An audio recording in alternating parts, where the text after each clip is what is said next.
and girls, Boris Johnson is back. Isn't that amazing? You know, he was sick and he had the coronavirus and he was in hospital, but look, he's back at work, back on the TV. Let's see what he has to say.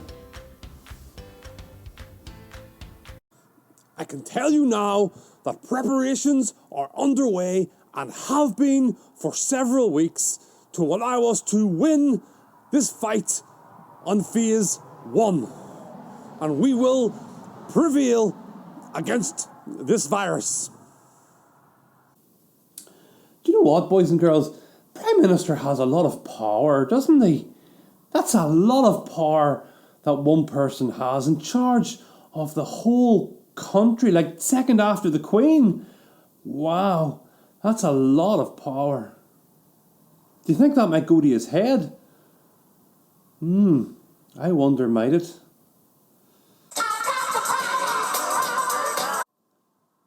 Do you know, boys and girls, that reminds me of a story about another Prime Minister.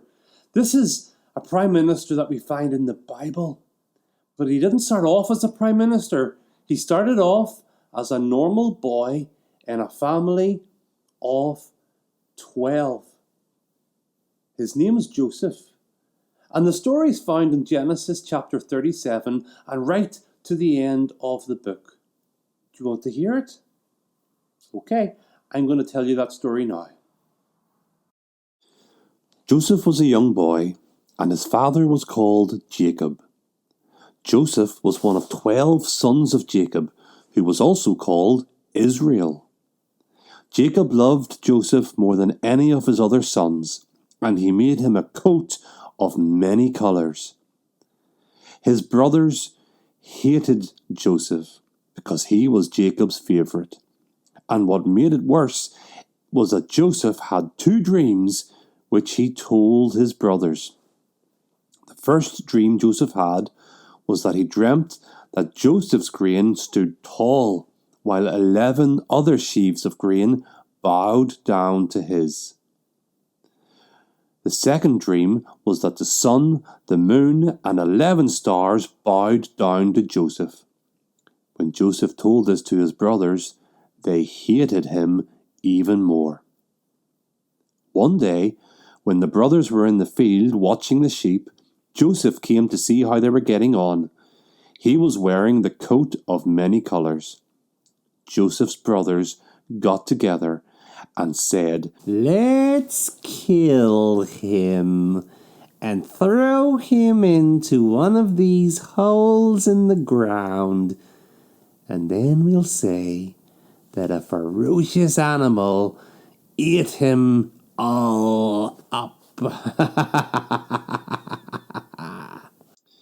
In the end, they decided not to throw him into a hole, but to sell him to some travellers going to Egypt.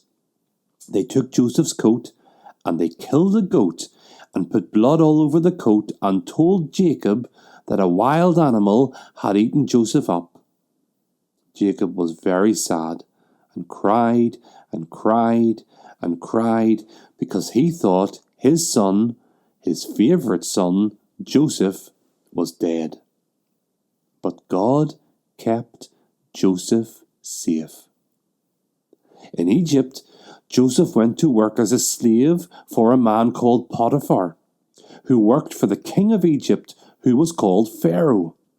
God was with Joseph, and Joseph was great at what he did, so that Potiphar put him in charge of his whole household.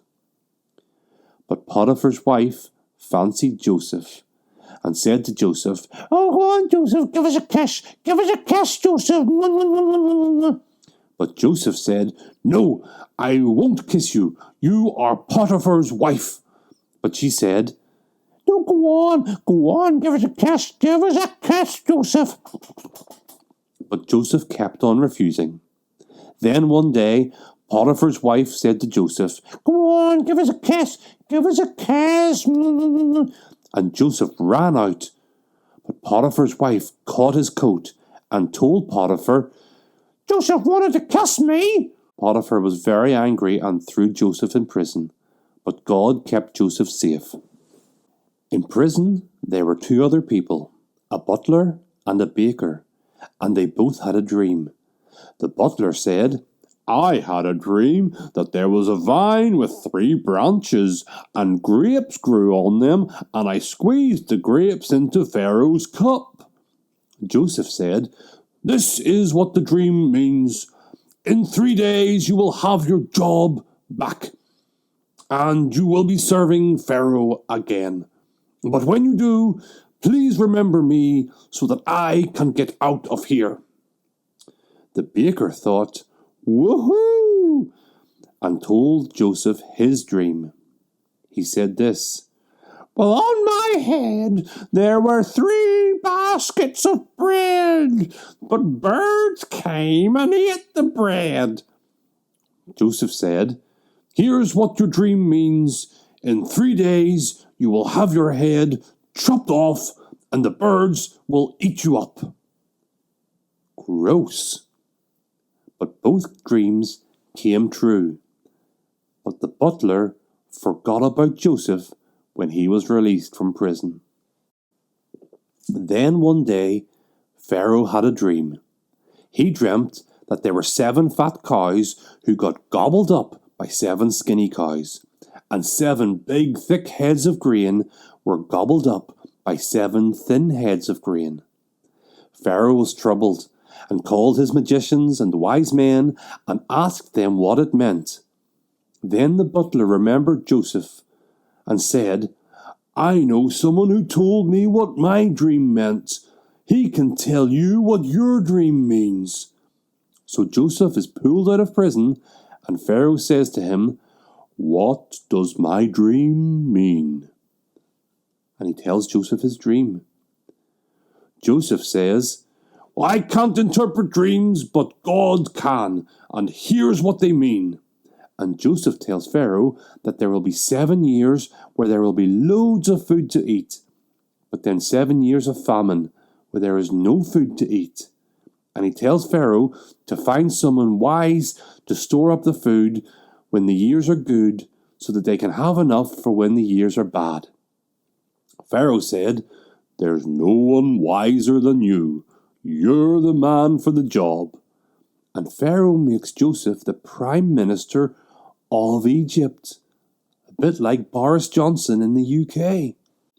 Sometime later, the famine hits, like Joseph said it would, and Joseph's brothers go to Egypt to get food. Joseph recognizes his brothers, but they don't recognize him. And the brothers bow down to Joseph because he's the Prime Minister of Egypt, just like Joseph dreamt would happen many, many years before. Joseph's dreams came true. But Joseph gives in, and he tells his brothers who he is, and they are so surprised, and they think this is the end for them.